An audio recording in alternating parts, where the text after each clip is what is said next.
السلام علیکم ورحمۃ اللہ وبرکاتہ۔ پچھلی ویڈیو میں ہم نے سورہ البقرہ کی آیت 51 سے 54 تک کا ذکر کیا۔ ہم نے دیکھا کہ کس طرح بنی اسرائیل نے بچڑے کی عبادت کر کے عظیم غلطی کی اور خالق نے توبہ کا مشکل طریقہ سکھانے کے باوجود انہیں معاف فرما دیا۔ آج ہم اس سلسلے کو آیت 55 سے آگے بڑھائیں گے، جہاں خالق بنی اسرائیل کو ان کی 3 مزید آزمائشوں اور خالق کی عنایتوں کو یاد دلاتے ہیں۔ پہلا، ہم دیکھیں گے کہ جب بنی اسرائیل نے حکم برداری کے بجائے ضد کی کہ وہ اللہ کو کھلے عام دیکھیں گے تو ان پر کیا آفت آئی اور خالق نے انہیں کیسے دوبارہ زندگی دی۔ دوسرا، ہم ان عظیم نعمتوں کا ذکر کریں گے جو اللہ نے انہیں صحرا میں بن مانگے بھیجی، بادلوں کا سایہ اور من و سلویٰ اور ان کی ناشکری۔ اور آخر میں ہم دیکھیں گے کہ جب انہیں ایک خوشحال شہر میں عاجزی سے داخل ہونے کا حکم ملا تو انہوں نے خالق کے حکم کو کس طرح بدل دیا۔ یہ سلسلہ ہمیں اللہ کی بے شمار رحمت اور انسانی غفلت کا سبق دیتا ہے۔ چلیے شروع کرتے ہیں سورہ البقرہ کی آیت 55 سے۔ آیت 55 کا ترجمہ یہ ہے، اور جب تم نے موسیٰ سے کہا، اے موسیٰ، ہم ہرگز تم پر ایمان نہیں لائیں گے جب تک ہم اللہ کو کھلے عام نہ دیکھ لیں، تو تم پر ایک زبردست آفت آ گئی جبکہ تم دیکھ رہے تھے۔ یہ آیت بنی اسرائیل کی ایک غلطی اور ہٹ دھرمی کو بیان کرتی ہے جو بت پرستی کی معافی ملنے کے بعد بھی ان میں باقی تھی۔ یہاں بت پرستی جو ان لوگوں نے بچھڑے کا بت بنایا تھا اس کا ذکر کیا گیا ہے۔ وہ حضرت موسیٰ علیہ السلام سے ضد کرنے لگے کہ خالق کو اپنی آنکھوں سے ظاہری طور پر دیکھیں گے تبھی ایمان لائیں گے۔ یہ خالق کی شان اور حکم کی خلاف بیدبی تھی، اور ضد کرنے لگے تو ان پر آسمانی آفت آ گئی اور اس وقت ہوش میں تھے اور سب کچھ اپنی آنکھوں سے دیکھ رہے تھے۔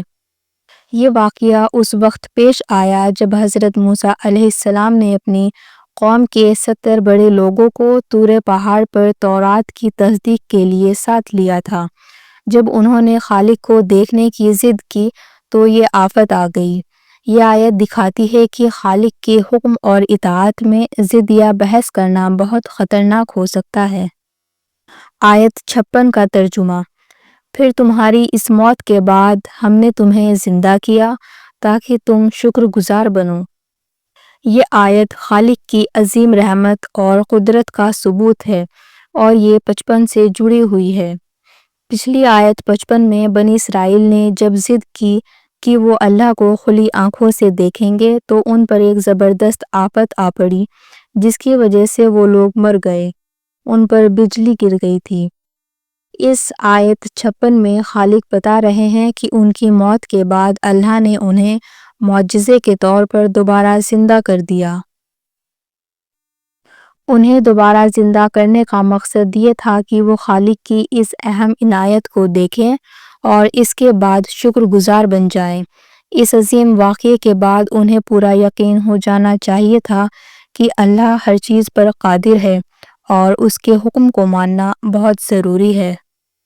آیت 57 میں اللہ تعالیٰ نے فرمایا ہے، اور ہم نے تم پر بادلوں کا سایہ کر دیا اور تم پر من اور سلویٰ اتارا اور حکم دیا، کھاؤ ان پاکیزہ چیزوں میں سے جو ہم نے تمہیں رزق کے طور پر دی ہیں، اور انہوں نے ہم پر کوئی ظلم نہیں کیا بلکہ وہ خود اپنی جانوں پر ظلم کرتے تھے۔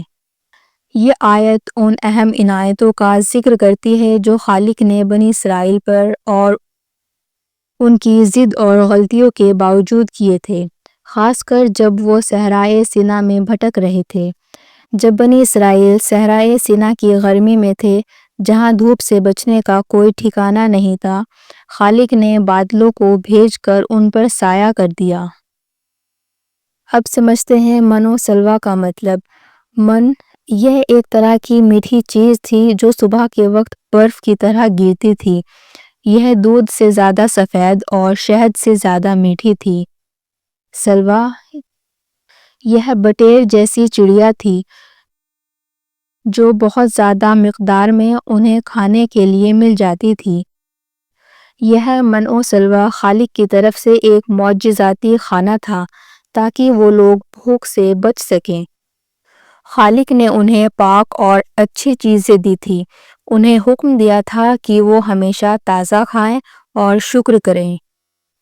جب بنی اسرائیل نے ان نعمتوں کی ناشکری کی، یعنی زیادہ جمع کیا جس سے وہ کھانا خراب ہو گیا، تو انہوں نے خالق کا کوئی نقصان نہیں کیا بلکہ اپنی ناشکری اور حکم کی خلاف ورزی سے اپنا نقصان کیا۔ آیت 58 میں اللہ تعالیٰ فرماتے ہیں، اور جب ہم نے کہا اس شہر میں داخل ہو جاؤ اور اس میں سے جہاں سے چاہو خوشحالی سے کھاؤ، اور شہر میں سجدہ کرتے ہوئے داخل ہونا، اور حطّۃ یعنی اے رب ہمارے گناہ معاف کر دے کہنا، ہم تمہاری ساری خطائیں معاف کر دیں گے اور نیکی کرنے والوں کو اور زیادہ دیں گے۔ یہ آیت حضرت موسیٰ علیہ السلام کے دور میں بنی اسرائیل کو بیت المقدس یا اس کے قریب کے کسی شہر میں داخل ہونے کا حکم دیتی ہے۔ یہ حکم 3 شرطوں پر بیسڈ تھا۔ انہیں اجازت دی گئی تھی کہ اس شہر میں ہر طرح کی اچھی اور پاک چیزیں جتنا چاہو خوشی سے کھاؤ۔ یہ خالق کی طرف سے ایک بڑی نعمت تھی۔